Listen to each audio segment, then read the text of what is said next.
Well, hello everyone. How are you guys doing? And yes, indeed, I am joined by not only Blue, but also Emzo here on the casting desk. And we're going to make an attempt at a trio cast, guys. Now, should be a lot of fun, especially, very, Putting the try and try cast, basically. Exactly. We're gonna try our best, but we'll see how it goes. But either way, we have XSET and SSG here for a very exciting game. Yeah, or beat down. Depends. Yeah. To be honest, up, SSG don't have as much they have to play for, but at the end of the day, like, SSG said they want #1.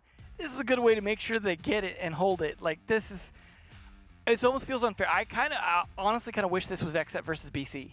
To a certain extent, that would have been appropriate as well, because those two teams have also been fighting at the bottom of the pack, and this could potentially decide the relegation slot going into the final couple matches here. So considering that, it would have been fitting. But now we've got pretty much the best that we've seen so far in this league going up against the unfortunate lower end of it. XSET here is fighting for their survival. It should be noted, though, they do have that opportunity for survival if they can win here against SSG, but they need to do it. It's just the question of what can they bring to the table here. We already talked about the map. Kafe doesn't lean too heavily into this team's favor with 2 recent plays and 2 recent losses. So how exactly are they going to best SSG here?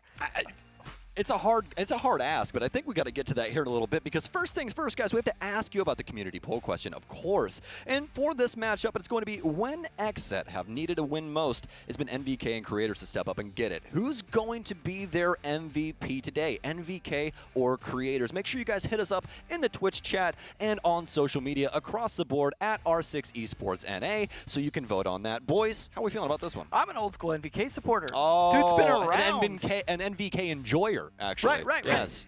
I see. Little Nate. I would love to see him step up and continue to step up. This is his comeback. We know when Evil Geniuses fell, like, a lot of people just kind of, like, I'd love to see Necrox come back too, but it is wonderful to see NVK trying to come make a run again. He was having a little trouble at various periods, but I think, a return to form could come here. I would love to see him do it. Hey, well, guess what?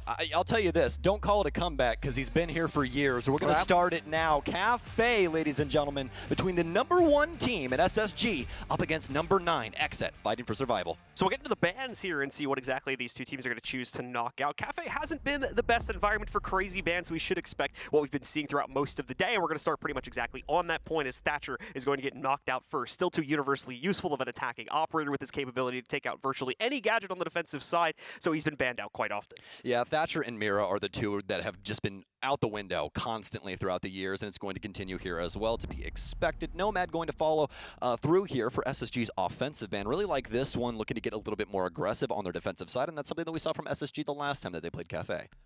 Going to end up seeing the next ban come in here in the final 1 pick from SSG. They're just going to fall in line with the meta picks, though, as they'll knock out Mira, and then that leaves XSET with the choice of who they would like to take out. Obviously, a little bit of a self-handicap, as this is on their own defensive side, but still going to want to use that for the second half. And again, no surprise here in terms of the bans, is we're going to see Valkyrie get knocked out.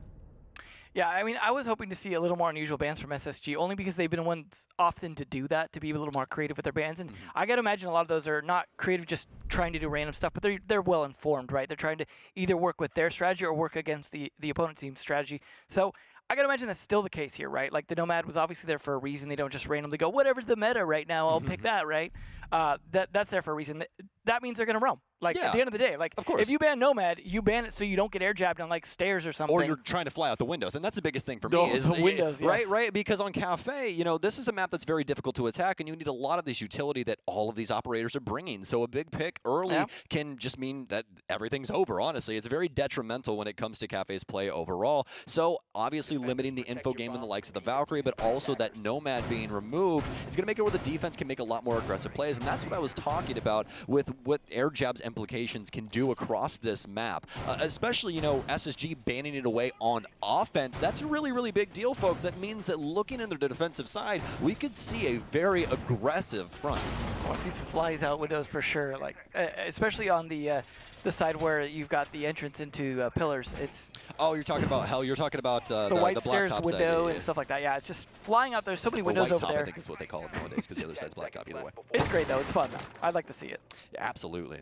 Either way, we're going to have XSET starting out on the defense, so we'll be some time before we potentially get to see that SSG Rome come into the picture. They'll be focusing, of course, on the attacking side to start things off, but still bringing a healthy amount of anti-roam, and that same switch we saw in earlier matchups, going from the Nomad directly over to the Lion, as Bosco will pick that up to make up the difference here. Away from that, of course, not going to see the Sledge initially brought in. Instead, they're feeling the Buck today, as Rampy will be on for that.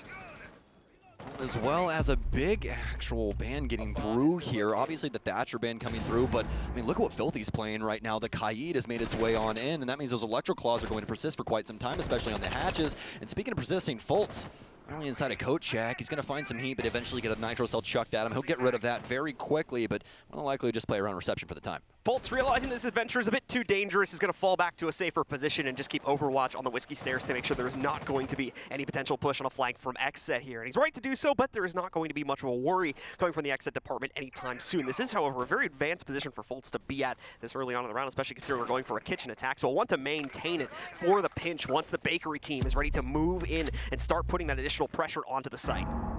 For SSG, it's going to be beginning here in Bakery, and it starts off with hot and cold. We already saw a breach there on the prep kitchen wall, so they can have some sort of oversight on that, making sure no one can possibly get a rotate in there and play spoils to the overall situation going on here. They really need to focus on these walls and get these open soon. And now Fultz across the map. We've seen him already get one, going for the second, but it's actually going to be Filthy to tag along here. He'll take down hot and cold, but not before Fultz gets his second and pulls SSG back ahead. Good pursuit coming out from SSG so far, and Sky's very close to lining up an angle against one of two of the players from XSET, still positioned on the inside of the kitchen. Either way, though, half the round having gone by, SSG only down one player and already in very, very close to execute positions as well here. They're going to be in good straits for the next few seconds here as they try to build themselves up toward the execute, which needs to come in inside of the next 30 or 40 seconds here.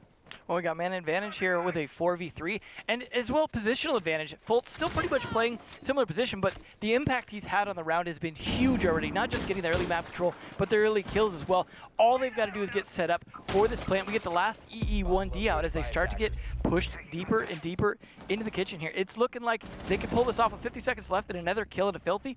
I don't see as X. No, they're just X team at this point. It's all going to shut down here, unfortunately, as the remaining players on the inside of the site are going to be a shell of the former defensive setup here. NVK obviously on roam duty, out and about on the second floor, is nowhere near this action with the diffuser going down on the ground. It's going to put him into a futile clutch. A 1v4 that he has to go up against, already losing the majority of his HP, and Fultz, no problems finishing that frag off there to end the round in the favor of SSG as they take the lead off the first round. And that was nearly a flawless round as well for SSG. You saw the polish, you saw the practice. They know this map well. The way that Fultz took was important because I think covering for the Maverick to be able to do his job, yeah, you know, he got lost eventually. Just making sure he doesn't get flanked, things like that. That position mattered so much.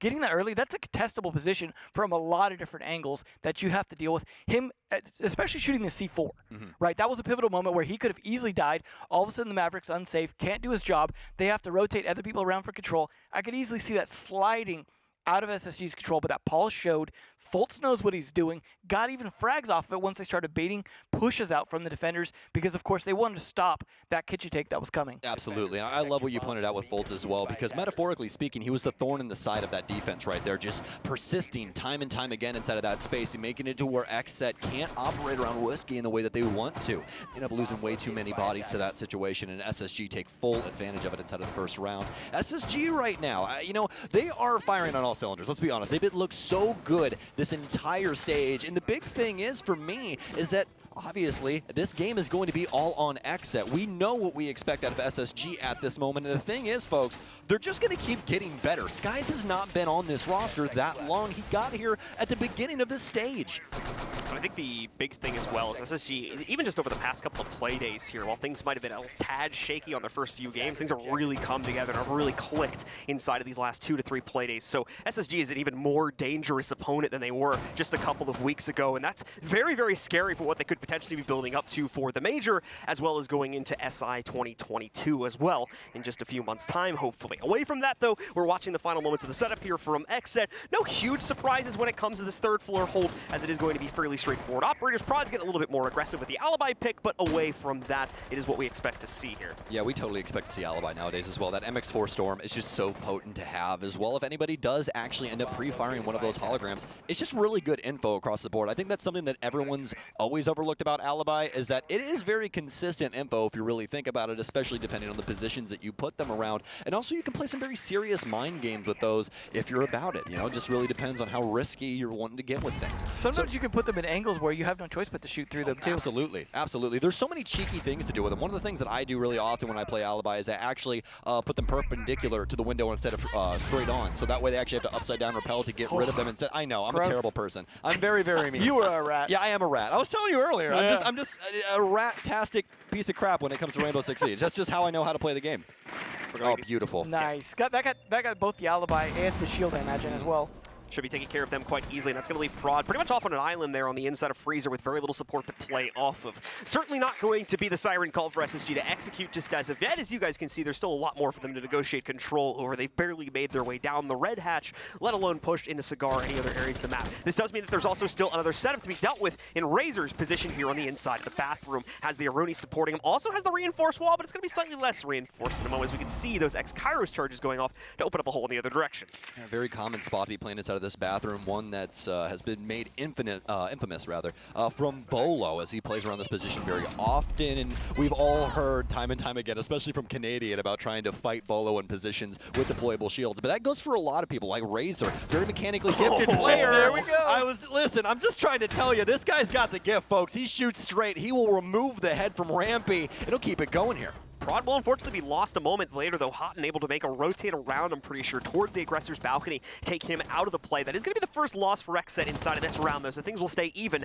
as a result of that. Time starting to get very low here as well for SSG, so they will be forced out into the play relatively soon, but they are getting close to finding more members of XSET just like that. There we go. Two of them fall down. Filthy leaps into the fight for two himself, but he loses his only other teammate, just leaving Filthy alive. He's brought it down to a 1v1, though. If he can succeed in picking up the 4K here, he's going to be able to clutch it out and put XSET on the board. They need to do this to avoid being potentially knocked out of the league, and this would be a big moment for him, but Fultz is looking for the clutch as well. He, however, only has 10 seconds to play this out. He knows he needs to get aggressive, so move towards it. Doesn't have the position of Filthy initially, but now has the adjustment. Can he take him down, though? No! Filthy gets it instead, and a massive clutch for XSET. Cool, calm, and collected for Filthy right there. That got so risky, especially the spray coming in from Cigar there. Yeah, absolutely. And that was a round two where SSG spent a lot of time checking boxes. That really cost them. You saw them focusing on utility. They were pinging it. They were driving exploding drones towards it. They were doing everything they could to just pave the way. But the problem is by the time they finished that paving, 30 seconds left, you saw the plays they had to make. Fultz definitely put in a good effort, but it was plays like Razor's denying their ability to try and take Christmas that really continued to make it so, yeah, you could remove utility, but you still got to get into the building. You still got to walk through these dangerous gauntlets of rooms to get to there. And at the end, obviously that could have gone either way at the end. But I like that XSET really played it in their utility, played smart, didn't overexpose themselves for the most part. A much better round for them. And really, you know, SSG is a methodical team. Sometimes you can leverage that to your favor. Yeah, absolutely. And something that we've actually noticed with Skies coming into this team is they've actually ramped it up. Obviously, the Canadian being in SSG before, very structured team, but they obviously had those audibles that they call every once in a while, those Canadian specials, like we always talk about them, right? But for XSET as well as for SSG, obviously, what we're talking about, it's been a big change up for their play style across the board. You know, Skies coming in has made things, you know, a lot more easygoing in the sense of flow. You know, it doesn't feel as rigid. It feels like there's a lot more adaptability inside of the mid-round. That requires a lot of trust. Exactly. It requires you to be malleable. You and I were talking about this actually on break here a little bit ago, and it's one of those things where you have to have the utmost trust in what's being called around you, and you have to be able to dedicate yourself 100% to whatever the task is, even if it's a requirement of you dying. That's, you know, that's the only way that things Throw your body go. at the bullets, please. Exactly. Be my martyr. We're going to have to get this bomb down, or we got to make a crazy play to try and pick up this round. Trade me. Yeah, yo, mine's usually bait me. Right. SSG making their quick ascent up to the third floor. We'll begin the descent from that point forward of trying to clear out this extended hold and cocktail from XSET, and then moving that onto the second floor defense. XSET has moved themselves into a library defense here, but once again, nothing crazy is coming out for them, and a few things have changed up in the operator department, most notably Prod going over towards a Pulse here to provide additional intel to the team that is currently playing inside of Cocktail to fend off that push for Red Hatch, which we're now going to see SSG start to commit to here, as at least one of them drops in. It's going to be Fultz to take the first leap, and I'll have a few other teammates following closely behind. It's going to be a beautiful setup here for XSET, especially with what you were talking about, the likes of Prod and that cardiac sensor, and how much info they're going to be able to get on this top floor. You can see the Nitro Cell artillery also stacked decently high. We've got 2 of them, so nothing crazy to really go at there, but definitely something that SSG is going to have to be aware of. Now, the thing that I like about SSG's overall setup here is not only do they have Rampy on the range soft breach, along with Bolts, who's actually going to get taken down by Filthy, who's on one today, 5-1-1 currently. Honestly, the best game from him that we've seen thus far this stage. Some great stuff coming in from Filthy, to be sure, and he's not the only one from XSET that we've seen step up in the past. NVK obviously having the experience, still working on getting himself back into the game, but he's had himself a couple of nasty games just inside of this stage, and obviously Razor, the more consistent rock that we've looked to from time to time for XSET, still waiting on him to step up as well. But it's early days here, only on the outset of round 3, so plenty of time to see that coming out of some of these other members of the squad. I'd like to see the comparison between Filthy and Super right now. Just pull that up, right, on frags. Just to make them both happy. I mean, honestly, especially for Super. I mean, he's honestly gotten so much done with the team this stage, and really, I honestly think that he's really shown off what his IGLing can really do. Right. It's actually insane if you really think There's about it. There's only so much brain you can throw at them. It doesn't kill them, sadly. That's honestly true, though. You got me there. But either way, SSG, as of right now, making some solid progress towards site, but XSET have done such a bang-up job of defending this. Look at the time right now. 45 seconds remain for SSG to try and get towards site, and XSET are holding on to most of this, including the top floor still. NVK sitting here waiting for the potential play to come his way. Also, SSG are going to start building up towards it. They have the position to do so now, but look at this brutal push from Hot and Cold working himself in. You could see the members of XSET trying to fend this off, but they're being flanked out at multiple avenues. Filthy and Prod, though, do fire back a little bit here. Renee's going to go in and try to prevent the plant from Skies. It's not going to work, but Prod will instead deny Skies. Hot and Cold moves forward, though, to knock out Razor, but he's alone now in a 1v2 with only 13 seconds to make the play, and he hasn't locked into the position of Prod, so he quickly pre-fires him when he makes the peak, and this round is going to go to XSET. I got to give it up to the roam from XSET. I mean, especially the aggressive plays from Filthy.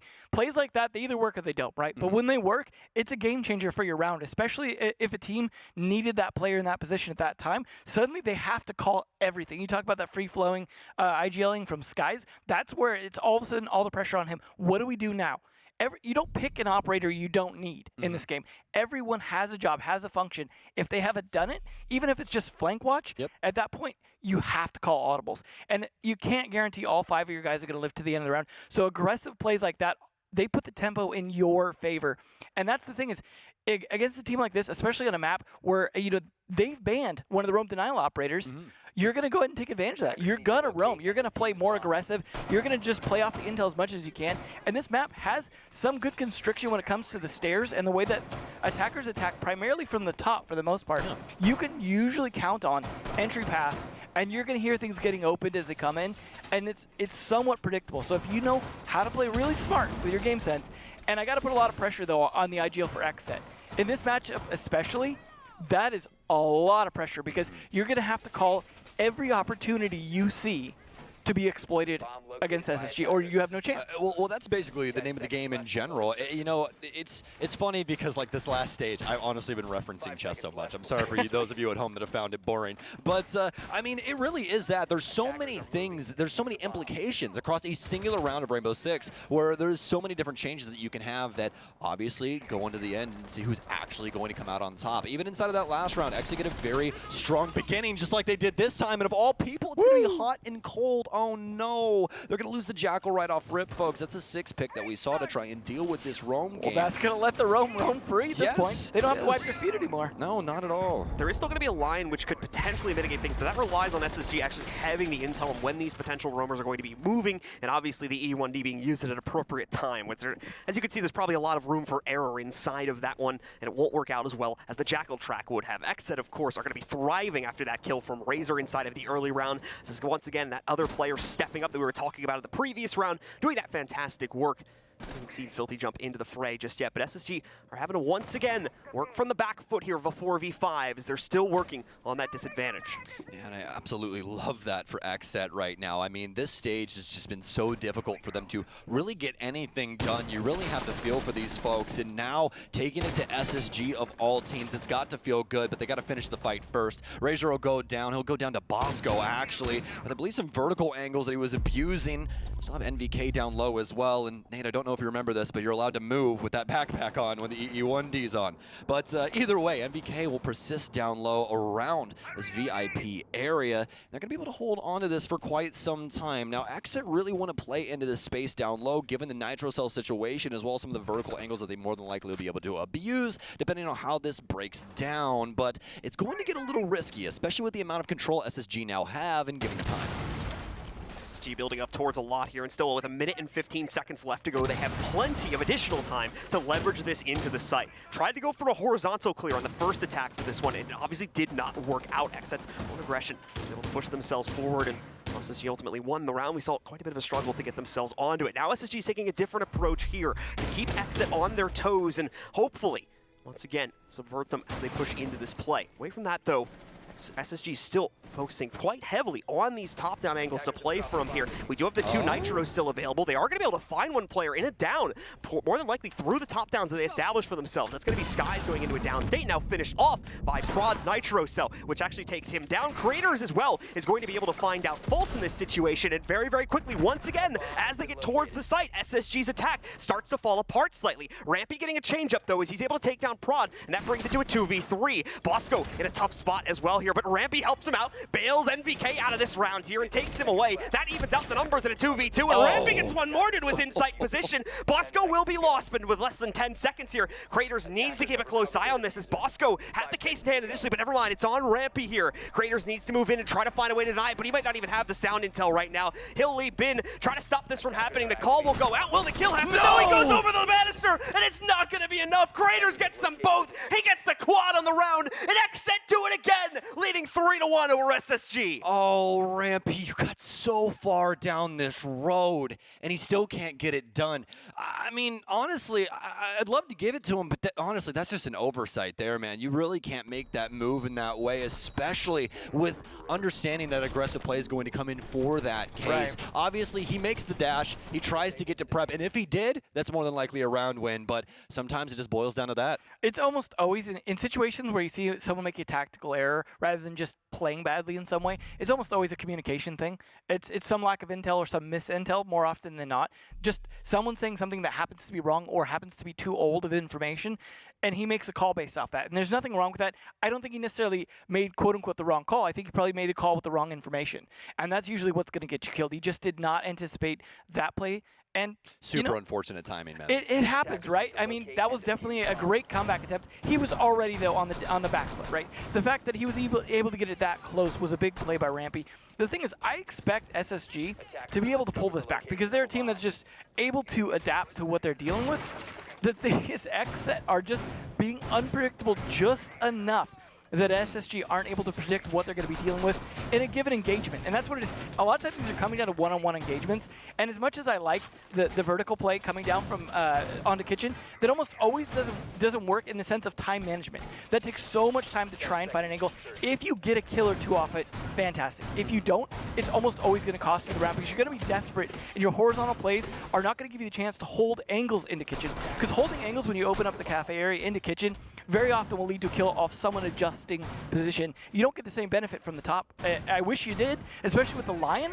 It just doesn't happen all the time. I mean, you're 100% correct. I mean, you really have to be able to abuse that second floor, especially with the Buck coming in as well. They want that ranged engagement to get back towards Bunker. But as you said, that's where XSET basically persisted the entire time. You can't use those long angles like you once wanted to. And honestly, obviously, it came down to the wire there for XSET as well, that they were able to battle out of that awkward engagement there. But luckily enough, Creators was good for it. But up 2 rounds over SSG right now. XSET battling against the world, battling against the entire Twitter community that I'm sure tried to vote against them. I mean, they're really just fighting for everything right now. For our hearts, man. Yeah, fighting for survival, really, at the end of the day. So XSET have now made the full loop around all 3 sites and have returned to the first one they won for themselves. Obviously, that most recent one being a repeat from back at the beginning of the game, but also the first site that SSG were able to take for themselves. So correcting that one now takes them back up to this 3rd floor hold, where once again, not going to be too many surprises when it comes to XSET's overall setup. Obviously, you have that pretty heavily weighted aggression that you come to expect from the defenders, and more importantly, we've got Razor out and about still in Cigar, a much more direct confrontation against SSG. That's assuming, though, that SSG were going to play from the Red Hatch, which is not currently happening. SSG obviously working on a much different strategy, trying to play from below, working their way up, and obviously already having a cutoff against the White Stairs position, but now where do they go from here? It's going to be a hard decision here. They have Rampy down low, so he'll be able to help with some of these positions inside of Cocktail and other spaces that'll be allowed to abuse this soft destruction. But you can see XSET's members already increasingly aware of the situation, but hot and cold with a beautiful nade coming in from heaven. He'll bounce it off the door frame, and he'll take out Filthy here inside of Cocktail. This is going to open up quite a few plays to SSG, but the big thing is they don't have enough bodies down just yet on the site to actually go for something crazy aggressive. They have to look into where the locations are for these last handful of members. Razor has had to fall back from his aggressive stance being taken up towards Cigar, and now he's going to be stuck between a rock and a hard place here. Has himself one player on the repelled window, is going to have additional pressure against his teammate coming in there from below, as we can see that attempted to be thrown out, but has pulled away from SSG, so he's actually a little bit safer now. In comes the play, though. They're going to swing into this one. Skies goes in first, and Razor will get overwhelmed as he tries to go down the stairs. Bosco follows it through as well. Crater's now one of the few players left alive in the site here. He's out of ammo and over to the sidearm, which puts him down into his death.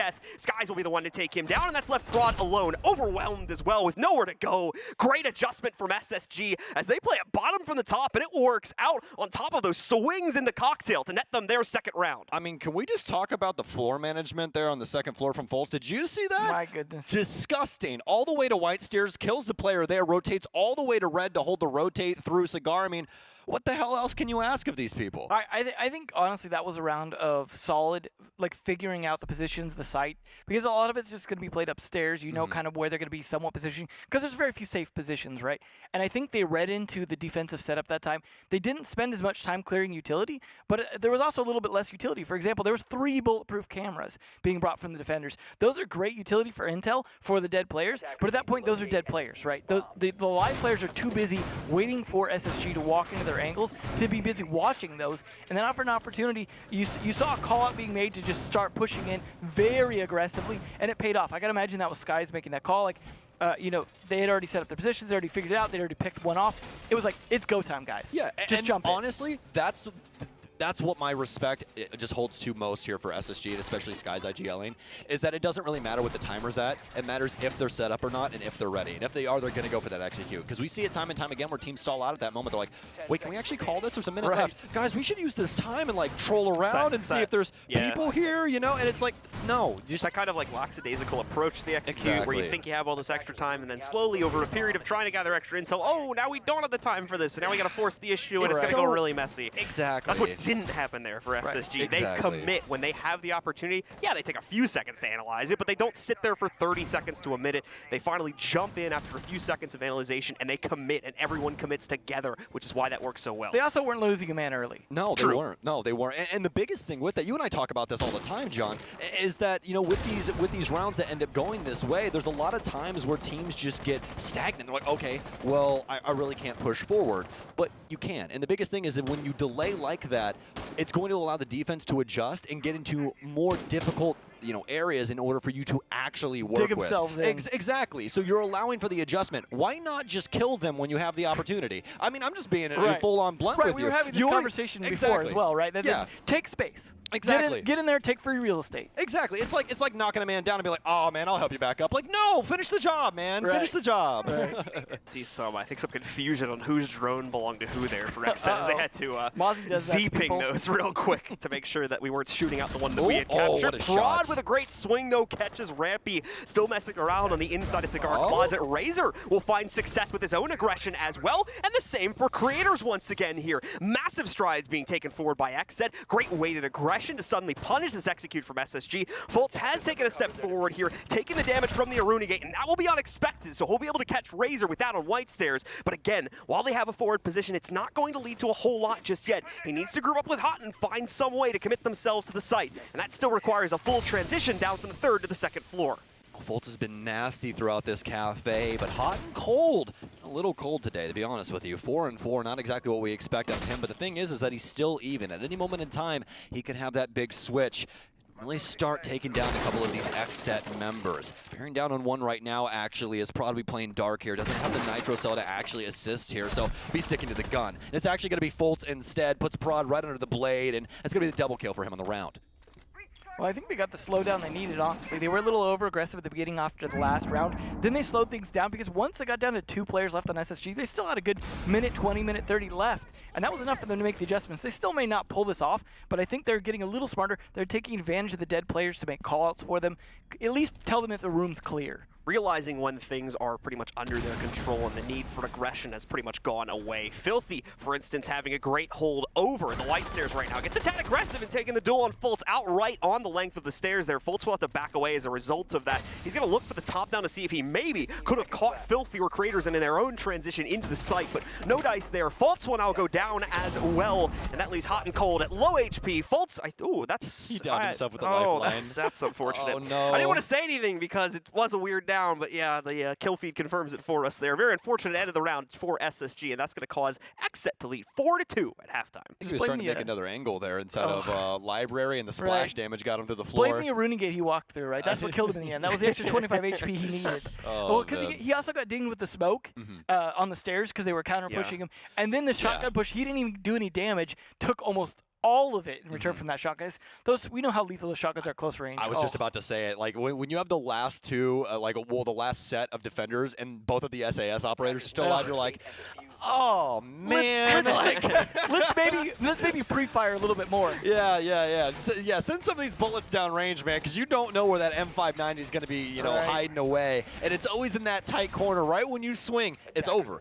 And the craziest he knew he thing was is, down there, right? Because he's been smoking it. Yeah, all the time, And just like what we saw inside of the site, once Hot and Cold pushes in, it just takes a little bit of damage off the top of you, and the M590 will body you at basically any range. Oh, yeah. So just scary implications overall when you do have to end up walking into something like that. But for SSG, they don't have to worry about it any longer, boys. Instead, they're going to be switching things up. We're at the halfway point now, 2-4 in favor of XSET, and my word, that is not something I thought I was going to be saying. Wow. Sky is bringing an interesting pick to the table here as well. The Ella going to be brought into the fold, and not just your normal Ella. That's going to be Shotgun Ella as well, being played out by Skies right now. Somewhere Shiro is very, very happy.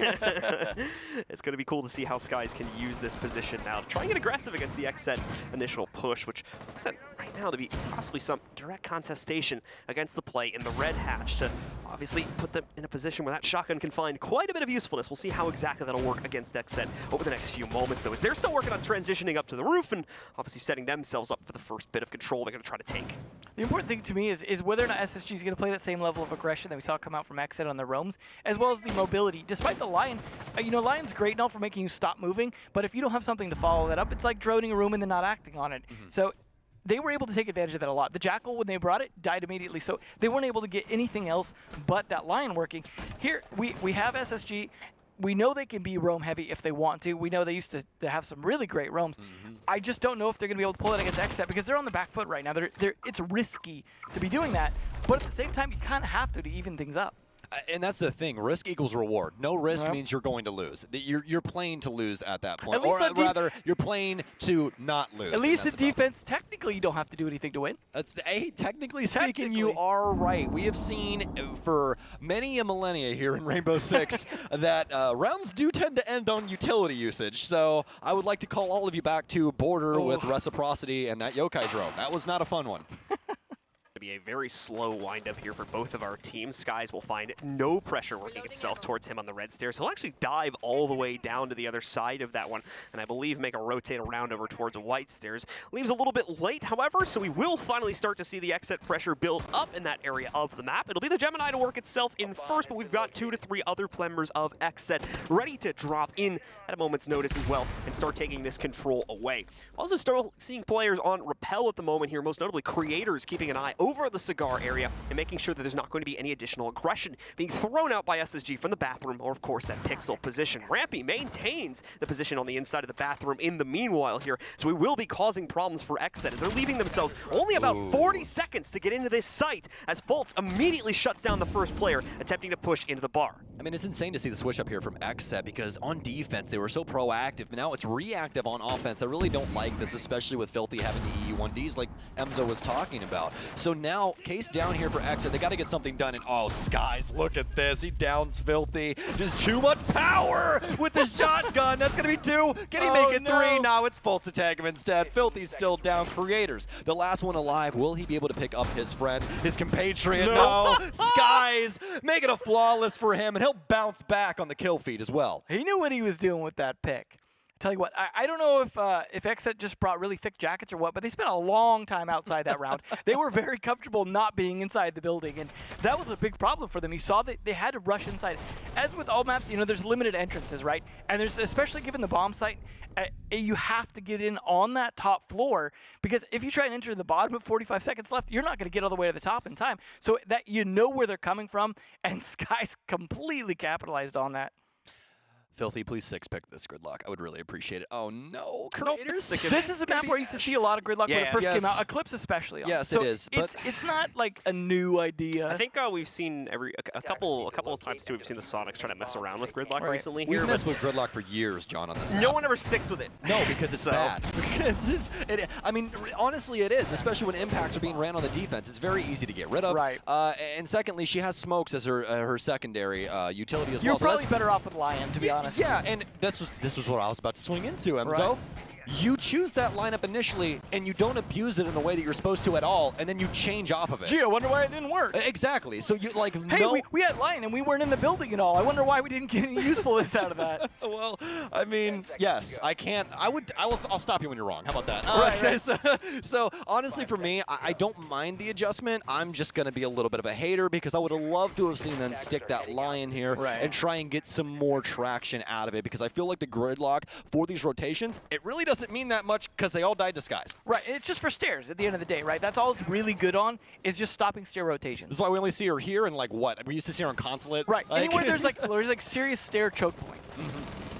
We did see a little bit of an effort from XSET inside of that last round. Things will start out well for SSG here. Yeah, as Razor is going to be taken down. That's going to be one of your aggressive entries as well, and Razor getting knocked out there. That also removes the intel that would come out here from the Gemini clone. Yes, you still have the Ashen play from Creators, but nowhere near the utility that would have been provided by the Yana if that was still left in play. So actually a big loss in hindsight here, having Razor knocked out this early. Also, NVK, goose egg right now. Not really liking this. Not really living up to the NVK king that we know him as. And yeah, I guess so. I don't know if it's cold outside. He might need an extra jacket, honestly, thinking about it now, because, I mean, as of right now, it's really just been Filthy and Creators that have been lighting the world on fire. We've seen some action from Prod, but other than that, really hasn't been too much. Only calling back to what Razor was able to accomplish inside of that bathroom position on defense. But past that, not that much really happening. XSET will be able to get control on this mid floor. But do they really have control, though? 2 Nitro cells will gift SSG 2 big opening kills. That's both of the Nitro cells SSG had available, and both of them sync kills as well. So excellent use of the utility coming out from the defenders. They have no reason to really stick in this extended position up on the 2nd or 3rd floor. So it's time to fall back into the kitchen and play out this remaining minute and a half with the 5v3 advantage you have. As long as you win a majority of those fights, you're going to be in pretty good shape. And honestly, you don't even have to win a majority of them anymore because you have the numbers advantage. So that's very true. That's very, very true. XSET still going to be working on opening up as much of a top-down purview as possible here in the main player that will be trying to do that. Of course, is going to be NVK over here with the angle over top of inside of the kitchen. Away from that, though, not a whole lot of presence from XSET being built up on that 1st floor as yet. This is one of the benefits of SSG being in the position that they are in. They can get hyper-aggressive on the stairwells near the hatches and potentially take direct contestants against these XSET members. And if you lose them, only 1 or 2 of them at least, you're still not in a terrible position if you're SSG. XSET's going to be searching for a while here, trying to fish on these vertical angles and see what they can accomplish. But what Emzo said earlier, the longer you wait on these, the less time you have to actually execute, and it's going to get risky. You can already see Sky is glaringly aware of the situation going on that mid floor, and XSET are going to have to make an adjustment here going into the dying moments. But it's going to be Skies to pop off first. Hot and Cold to follow through. He'll take down NVK. It's all left up to Filthy, who's still on that mid floor. And the gridlock not really keeping away these kills. And just like we were talking about, the stairwell's not really playing into this one unless he re-peeks into this. Filthy very low HP, and now Skies, he's standing over in the corner. I'm pretty sure Filthy's not even aware of this. So unlikely going to go by the wayside soon. But it's going to be Fultz instead, and SSG with a flawless round. And I'm going to be honest, I do not want to see this gridlock again. Yeah, well, you know what? When you can just pretty much stand in the spikes and fire from there, what good does it do you, right? It's not an air jab. I mean, you can just literally stand on one of them, take the little bit of damage, and then stand in that spot from then on. You saw them be able to 2-man fight from that spot. It didn't do the job it needed to do. But honestly, I'm seeing a huge lack of confidence from XSET, and I hope this timeout here can restore that. They're just... I mean, I know we know SSG were slow on their attacks, right? But that's a methodical kind of slow. This is a we don't necessarily know how to get some opening picks or get in there. You know what it is? It's the difference between offense and defense. That's what it is. You know, as we know, this has been a thing for Rainbow Six for forever. Offense is just harder than defense, man. It is. Right. Like, there's a lot more solo plays that you can make on defense that'll actually work out for your team than on offense. It has to be synergized. You have to be on the same page. And if you're not, a lot of things can go wrong, or you just get stagnant because everyone's just sitting there going, what do we do? Hey, Nate, do you know what we're supposed to be doing? You don't know either? Oh, okay. Honestly, that's where you have to exploit the map. You have to think about where are some areas I can get in that are safe. And keep moving. That's the other thing. The stagnant play over time really, really hampers you in Rainbow Six. And if there's something that I can imprint on you guys at home, listen, I get it. Sit around, test your angles, that kind of stuff, but you have got to continue getting things done, taking control, and putting some heat on these defensive players because as of right now, they're running rampant. They banned the Nomad and like, hey, guess what? When we get to defense, you're really not going to enjoy what we're bringing to the table. I mean, I guess at least they don't have the Valkyrie's cameras, but we've seen so many bulletproof cameras that it hasn't really mattered. Oh, dude, the BPs are stacked nowadays, Enzo. They have, I mean, they're everywhere. We just had a change as well. I think Malusi's getting a BP instead of a nitro cell now as well. There's going to be so many bulletproof cams. Yeah. Well, it's definitely going to be a situation where you're just going to have to find angles on a lot of them because you definitely don't want to just be running into a room. Because, you know, it used to be the case before bulletproof cameras and stuff like that. The defenders really, outside of default cams, often lacked a lot of intel, and Valkyrie was such a main staple. Exactly. And then Maestro came in. Yeah, right. And then they started adding some more counters to some of that stuff. But, you know, then they're like, okay, well, we'll throw in some bulletproof cameras. And all of a sudden, there's potentially more intel on the defense side than the attack side because the drones are going to often expose themselves a little bit outside of flank watch drones.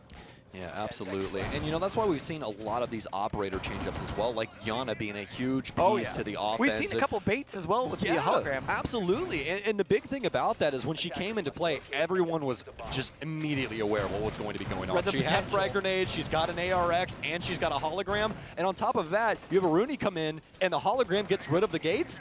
I mean, sounds like a bargain to me. SSG is going to fight upstairs here in active station of the push from XSET coming out against this second floor hold. This play from SSG is going to extend all the way out towards Freezer as well. Normally just played on the inside of Cocktail. SSG feel their confidence brimming out right now compared to XSET, who, as you guys were just talking about quite a bit, has been quite stagnant over these past few rounds. Very, very scared to take a risk on a gunfight, let alone a push to get them some map control. And that has allowed for SSG to exercise their own play style without limitation against XSET for the large majority of the play so far this half.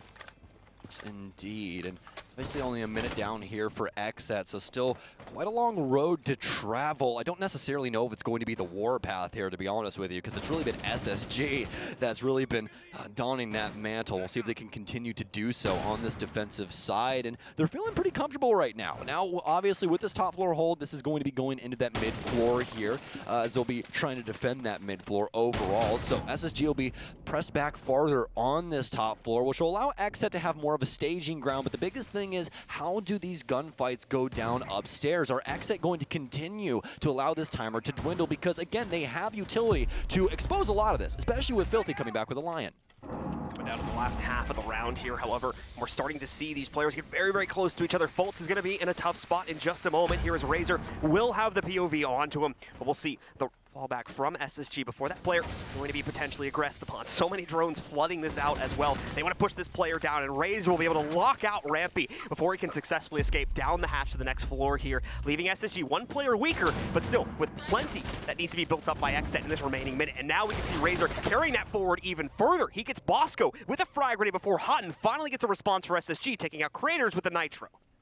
2 nitros left as well. This is going to be a real problem for them. They spent a lot of time getting this top floor control, and that just opens up the nitro play from here. And another one. That's 2 already this round. One more to get the hat trick here on the kills, because while XSET have done an okay job taking the top floor, this is not a top floor attack. Like, this is, you got to get top floor control as a check mark. You got to get progress here. That last C4 might find its target. Oh, please, Skies. Oh, man. Oh, I'm living on the edge. You know, it didn't detonate yet, so it still could happen. Oh, there we go. All right, finally. So 2 for 3. But either way, this is 3 against 3 right now. 20 seconds left. I don't see this happening for XSET. Not aggressive enough. It's a better round for them, for sure, but not enough. This is great aggression coming out here, too. This is going to cause such an amount of chaos for XSET here. Hutton dropping down, denies the plant, takes out a second player as well. And now Razor, what a shot from him, but he's out of time and out of HP as Hutton picks up the final kill once again. SSG are indeed on that warpath and are very, very close to bringing this back under their own control. Skies, how unbelievably troll. Did you see it? You saw it. He runs all the way up white and just goes right through Christmas. That is some, if you want to talk about rat gameplay, that's what that is right there. He knows the EE1D is going off, and he's like, I'm just going to be a distracting little crap. Yeah, so I'm going to do what I want. Exactly. So, and the implications of that is they have all this rush going upstairs. Yana freaks out because he's like, oh my God, there's two people coming up white. And everyone on site's like, okay, what's happening? And then Hot and Cold steps out and kills both of them. Yeah, well, they ran out of C4s at that point, so like, let's just push at them. These things shoot people. That's crazy. Right. We didn't even use our guns for half the game. So, I mean, I liked seeing a little more confidence out of XSET. That time they were able to push in, but it still cost them half the round just to get in the building, right? We saw the Yana jumping way too late. It's a situation where Yana can double drone for himself. Like, you can drone and you can throw, like you throw your hologram in. You have extra droning capability to make sure you can enter earlier. And no, because you could set a drone in one room, set a drone in the other room, and then run your hologram in. Yeah. And hey, guess what? Ask someone to watch for you real quick. You know it's clear, jump in. That's what I would like to see. I was hoping, like, XSET took their time out, and they did get a little bit more aggressive. But the thing is, if they don't get in, find one person, and just send 2-3 people at that one person, get that opening kill, they're not going to be able to make enough progress because this is just such a slow map. Luckily, it's a top floor site, so at least they could focus on everyone up here. But I could see some crazy plays from down below continuing to happen on this roam game. Absolutely. And honestly, for me, the big thing for XSET right now is we have to see NVK get on the board. Yep. He's 0-8-1 right now. And the biggest thing is here is that initially SSG was having some trouble with a couple of their players. I will remind you guys, Hot and Cold at one moment was 4-4, and that's not something that we're used to. Somebody's double digits but, now. you know, he's only died one more time and gotten, what, 6 more kills? Oh, no. Look, Hot and Cold's back. Wouldn't you expect that? Oh, That's no. crazy. 10-5 right now for him, and Colts has just been electric throughout this entire game thus far. 14-5. Those LMG frags coming through on the offense, and I mean, he's just been dynamite. There's no one on this team who isn't here. amazing, though. Let's be honest. You know what? Right. You don't got to call me This out is like that. team. But this is the Harlem Globetrotters right now in this game. It really is. You're just expecting them like spin the ball on their foot or something like that, you know?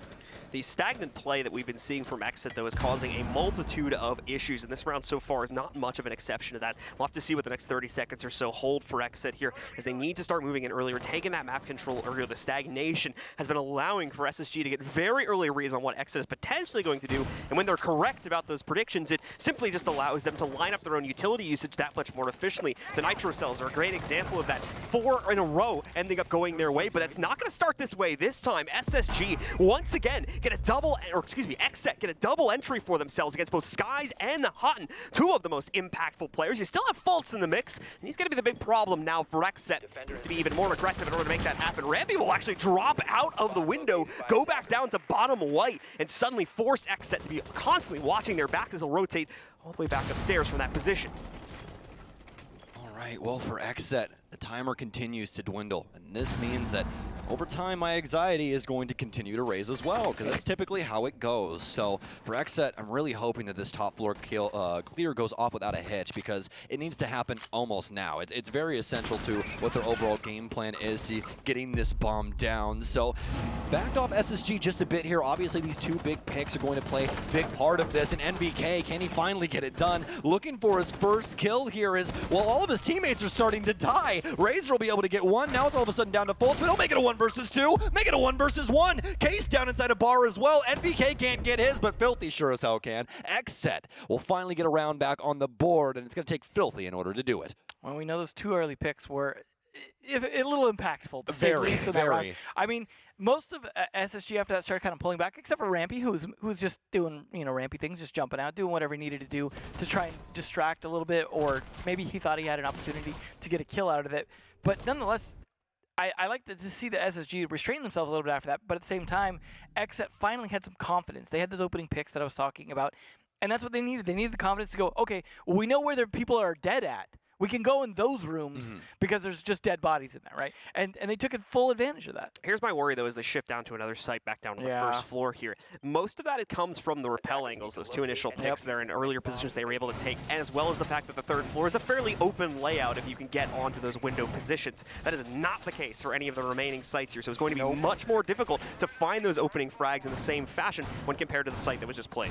Yeah, I completely agree with you. It's going to be pretty difficult for XSET to try and get this, put together. And again, I have to go back to this. I mean, NVK didn't end up dying because he was bleeding out that last round, but you can basically call it 0-9. It just cannot seemingly get on the board right now, and it's got to be infuriating for the guy, honestly. But for this round in particular, XSET desperately need this mid-floor control. This is why you see SSG playing around this space with the reinforcements as well as some of these other things that are going down. Now, the big question is, do they reinforce that hatch and dining? Because if they don't, that's going to be a big signal of a roam game going on here, and SSG trying to hold on to that, hampering XSET's initial entry to this map. It's not looking like it is going to, but at the same time, it also hasn't been open just as of yet either. They may be leaving someone behind, though, seeing as Bosco is in the immediate area to be able to open that up should the need arise. But I believe they actually just popped it a few seconds ago, so indeed, that roam setup more than likely is going to be alive and well. Nothing's going to be alive and well. Those Razors advanced position moving much more quickly into the building this time.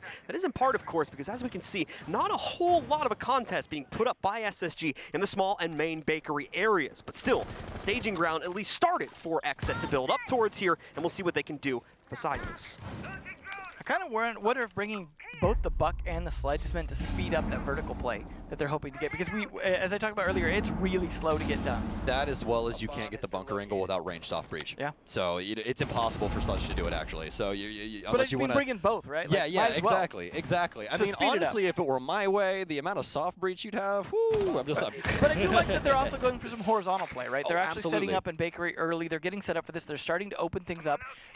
I really like an early open on that bakery wall, because just pressuring them to not be in certain positions, to really have to watch their angles, limits their movement and makes the vertical play so much stronger. Yes, indeed. And now a big hit coming onto NVK of all people. Very unfortunate for him. 0-9 now, and SSG once again pulling ahead. Yeah, NVK trying to take that co-check control a few seconds ago, pays the price for it, as there is going to be resistance still over towards, I believe, the Whiskey Bar area, which fends him off, takes him down, and allows for XSET to go down an extra player here at the beginning of the round. I say beginning, but we're already coming down to the final minute and 15 seconds here. So XSET once again building up that staging ground over towards Bakery, but without any ulterior angles to play into. We will have to see how successful a push they can build towards this. They were also having issues getting the actual wall open. I believe they've solved it since then, and that may be what Fultz is looking at right now here. From the top-down view, he'll have free reign of punishing any of these pushes to the inside. The Gemini will walk right past him. He doesn't want to give away the fact that he's here, so he doesn't shoot it. Stays hidden for the time being, and more than likely, no one from the XSET side has been able to investigate that he is here. Although, I need to see a yellow ping go up there, so they might actually be aware of his position after all. That doesn't mean, though, that he's not going to find impact when the push comes through in just a few seconds. Creators is the only one with a drivable drone. All of the other ones are dead and gone. And for SSG, this has been absolutely insane. Also with a Nitro Cell to try and play prevention as well here for SSG. And for XSET, I mean, it's just looking dire for them. Lambs to the slaughter, honestly. SSG, it's going to be a flawless round in very convincing fashion. I mean, just stole the words right out of my mouth. And once again, we see XSET build up to something here, but never really execute upon it. They have bakery control. They get themselves the wall open. Obviously, a little bit of delay on that one, because I think there was some impact tricking coming out from the other side. But they never make that aggressive move forward, especially after NVK goes down. They're just kind of sitting there waiting for the time to get low enough, and then they try to push in, and obviously it fails. These nerves are crazy right now, man. That's really what it is at the end of the day. XSET are unbelievably stagnant. They're not moving forward. They're not taking any gunfights. They're waiting for SSG to kill them. And honestly, it's kind of disappointing. I really did expect more out of XSET, especially coming down to the defensive wire. Half, yeah, too. Yeah, exactly. We had no problems with their confidence on the defensive half. Razor was swinging all the time. We had at least one more player from the team constantly making these aggressive plays as well, but that just completely vanished as soon as we went into the second half. Which is funny, because SSG's not even going crazy aggressive on defense. No, it's very, you know what it is, honestly, for XSET? It's just so unbelievably bipolar, really. Like the initial thing, so aggressive, seeing some amazing plays out of Filthy, and now they've just gotten to this point where no one can do anything, including creators. Like SSG just time and time again with the right foot forward. I feel like, again, like, and it may be wrong, but I feel like a lot of that comes down to the IGL.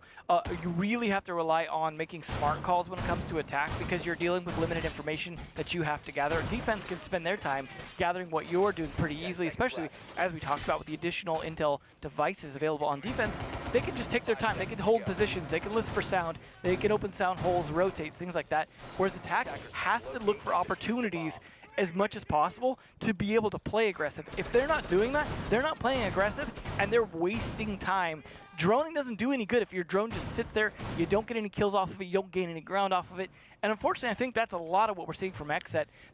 You saw at least with SSG, they were using it to identify utility placement and clear it and just plan their attack. Yeah. XSET, it looks like more like they're, like you said, waiting for SSG to come at them or hoping for opportunities. So the entire last round, they let Fultz hang out in mining when they've got 2 vertical play operators. Yeah, absolutely. And the big thing there is that it's mostly due in part to NVK's play because he's a lot of the times on the entry. Yeah, and exactly. That's what I was getting at.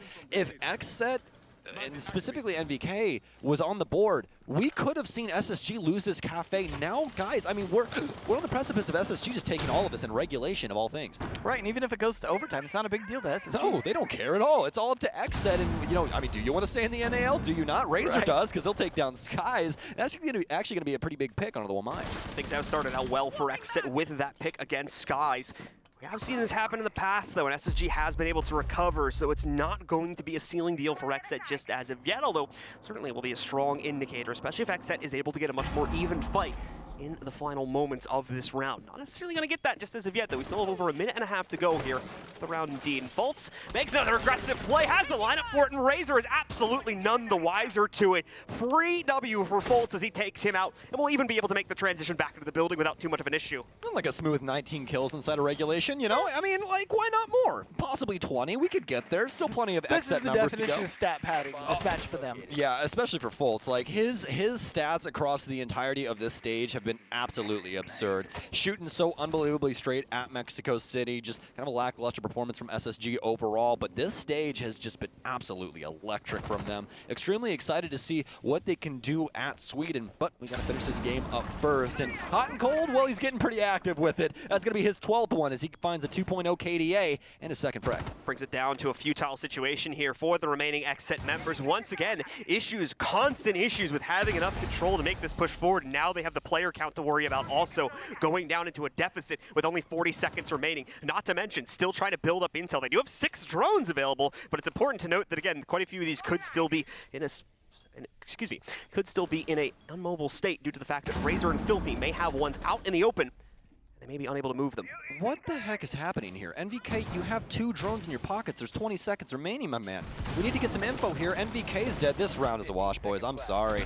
I mean, Prod, last one remaining, 1 versus 4, no time, not even the case control, and it's all by the wayside. XSET, I really don't know what to say, man. They get to the offensive side, and there was just so much hope built up. Right. I honestly had, a lot of hope for them going into this, and then all of a sudden, just nothing. I thought Razor did a pretty good job with what he was trying to do. I would agree. Him and Filthy, they both did really well. Like, especially on the Yana, I thought he did a pretty good job getting at least some entry kills, some opening kills, stuff like that. But the problem was, every time they start to make some progress, a lot of times SSG would just bunker back up.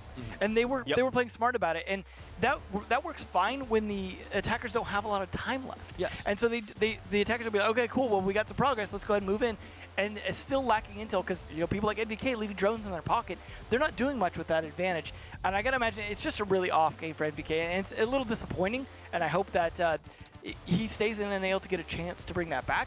Well, we hope XSET stays in the NAL, to be honest. That's my point, right? At this point, it's certainly looking a little more doubtful, and I think people were expecting that. But we still have a position where, like, even DZ might be a risk. We have seen as well some great things come out of XSET, specifically inside of this stage. And while they have been a team to harp on fairly often, we do indeed hope that they'll be able to maintain their position and make it into the next season of the NAL. But indeed, that loss there has put them in a very rough situation and has nearly pushed them into a guaranteed relegation spot or very close to it. Indeed, we'll leave it to the desk to confirm all of that information in just a little bit.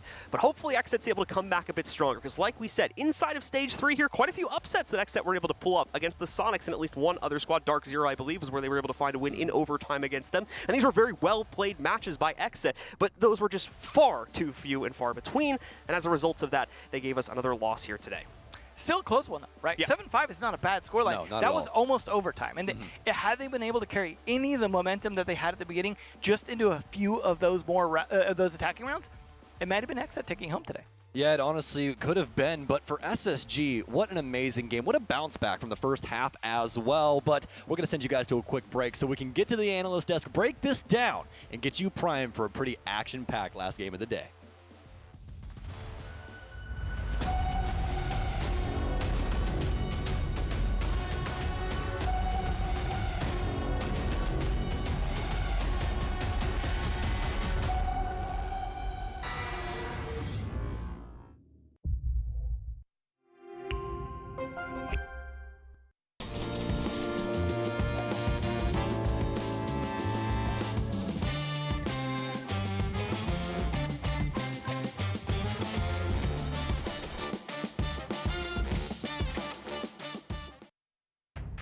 What does it take to call next? Follow us for a deep dive into the Rainbow Six community, breaking down barriers, taking you behind the scenes, and showing what it means to level up. If you want to get better, try reviewing your game footage. Insights.gg's game capture tool makes recording and reviewing fast and easy. With no lag, automatic recording, and instant highlights, it's never been easier to learn from your gameplay. Try it for free at insights.gg today.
Ladies and gentlemen, welcome back to the NAL Analyst Desk, and I'm your boy Veli, rocking things with my boys Jesse and Jacob. And fellas, 5-7 XSET, they looked so good to start things off with, but they just fell so short, and now they will be in relegations. But big shout out to Spacestation Gaming for pulling away with the win.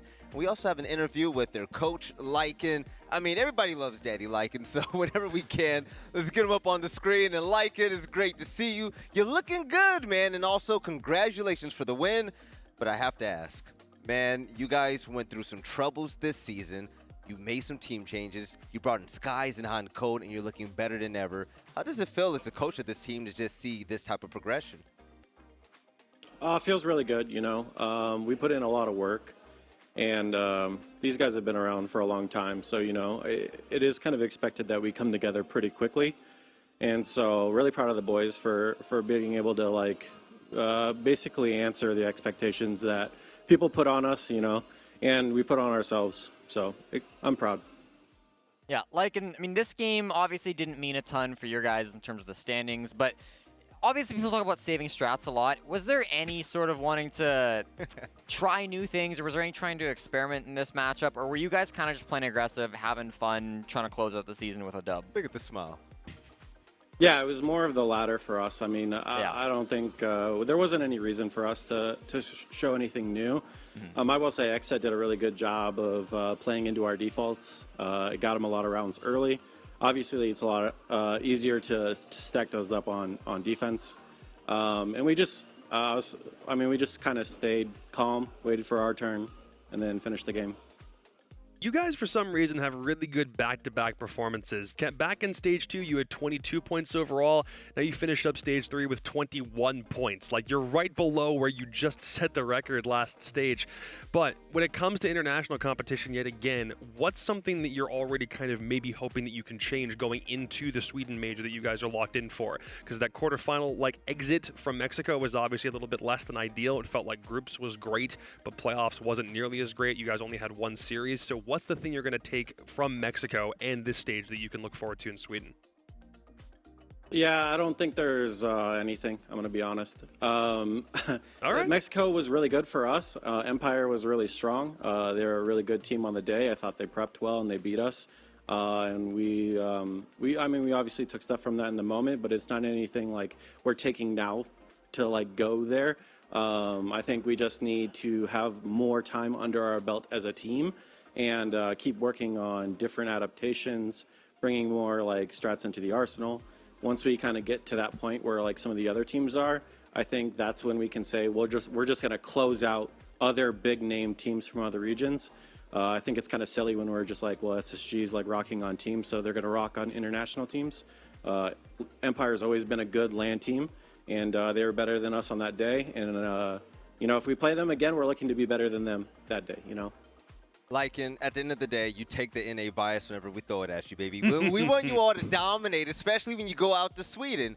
But also, just like everybody else that we've interviewed before you've been in this scene for such a long time, man. And I know you have some fantastic memories of our friend Michael, a.k.a. Kickstar. I would love for you to share something with us. Yeah, it's probably something that it goes back before most people were involved in Rainbow Six. Everyone knows that he like played beforehand, and I played against him a lot. First memory I actually have, I wouldn't say best memory, but first memory I have of him, we were like a top 10 team back when Kix was on the top 2 team. He was on Team Mythic's B team, and we were scrimming them. And afterwards, he like asked if anyone wanted to play ranked, because everyone played ranked back then. So when we were playing, my brother and I were asking like, so what'd you think of us? Like, how'd we do? And Kix was like, I'm going to be honest, you guys sucked. And he's going to say, and I was like, okay. Like, I wasn't expecting, obviously, someone to be that real. I didn't really know Kix that well. And he started breaking down a lot of stuff that we were doing wrong. It was like he was specifically talking about Old Canal. And they were bandit tricking in the box upstairs. And back then, you had to essentially roam clear the bottom floor on that side, get the bandit tricker off from inside security, then you could get the wall open. And we were just like zapping thermites on the wall. They were just, they were way better than us. But the way he talked to me, and I'm a very competitive person, you guys all know that, it's really kind of what sparked my entire love for Rainbow Six Siege and like trying to be better than other people. I wanted to beat Kix bad after he like obviously called us bad. So, I mean, like, that's who he was, and no matter if you wanted to hear it or not, he would tell you what you should hear, and I always respected him for that. we were competitors against each other for a while, and then when he got on the desk, I always got to spend hours talking to him, like between games or dream hacks. He would come behind when I'm behind the team, and he would talk with me. And I really appreciated those talks. We were really close, so I miss him. Love you, bud. No, definitely. You know what the coolest thing about Kickstarter, even though we live in a competitive world, right? Like him, he was always the type of person to where he was always willing to help someone else come up to get on his level or even higher than him. He was just so nice and so humble about it. So I'm telling you now, I miss that so much from him as well. Congratulations on the win once again. Make us proud in Sweden, man. Take it home for NA Lycan. And also, Can I say one more thing real quick? Oh, go ahead. I just want to say, over the last couple of days, we've noticed Mirage, if they would have won yesterday and they won today, they would have had a chance at going to the major. Oh. DZ, we're about to see if they could make it to the major. TSM has a chance of not going. So I'm just ready for the tweet, Jacob, about the video afterwards. You let me know what you think about how many top 4 teams we have that got the little squiggly things going up and down. You let me know. All right. So what I'll say to that is, I do want there to be some upsets, especially from like the bottom 5 in North America. I love the possibility of something like that happening. And it's like I said, as soon as teams from the bottom echelon of North America get better, it does, in my opinion, strengthen the region as a whole. So yeah, you're right. There is a chance that Dark Zero can vault over TSM with our upcoming match. But I will very happily admit, whenever I'm incorrect, if someone goes and does that, if that happens, I'll do the tweet. You have my word. Lycan, question for you, real quick prediction. Does Dark Zero make it to Sweden? Yes or no? Yes. Oh, okay. All right. All right. Like with the prediction, we're going to see if you're better than Stokes because he can't get anything right. Lycan, you have a great night. Thanks, we'll guys. see I you in appreciate Sweden, it. and you have a great night. Yeah, I miss you. Miss you too, man. All right. Man, he really called me out on my own desk, dude. That's what happens, Jacob. Don't upset the man in your YouTube No, videos. no, sir. We had a good talk afterwards, too. You're right. And with the highlights brought to us by the beautiful people over there, our Predators, Spacestation Gaming made it look good as they overcame XSET on Kafe and put up with a big win.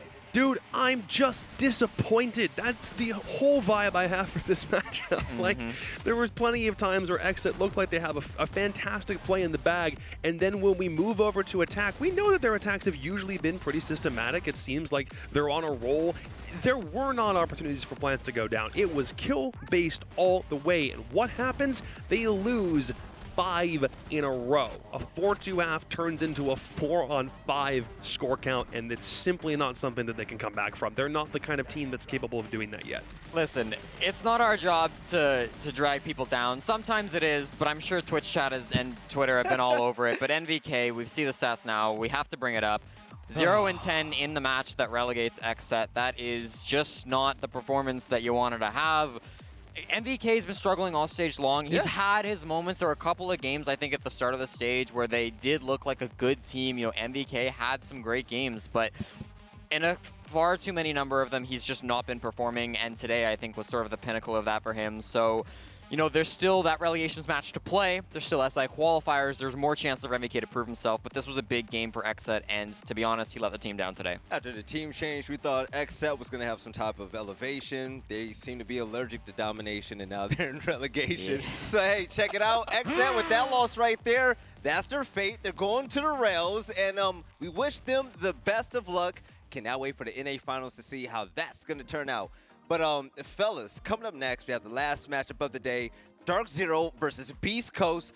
Jesse, what is on the line? So, Veli, this will be the match that determines who gets that last spot to go to Sweden. Dark Zero need all 3 points. They need to win without overtime if they want to leapfrog over TSM. They would tie them in points, win the tiebreaker, and get the major spot over TSM. Woo! All right, you guys heard from Jesse, Jacob. Oh, I can't wait to break this down, baby. Yeah. Don't go anywhere anytime soon because we're going to find out if Dark Zero can do it all. If they win this, they go to Sweden. We'll catch you guys after the break, and we'll see you.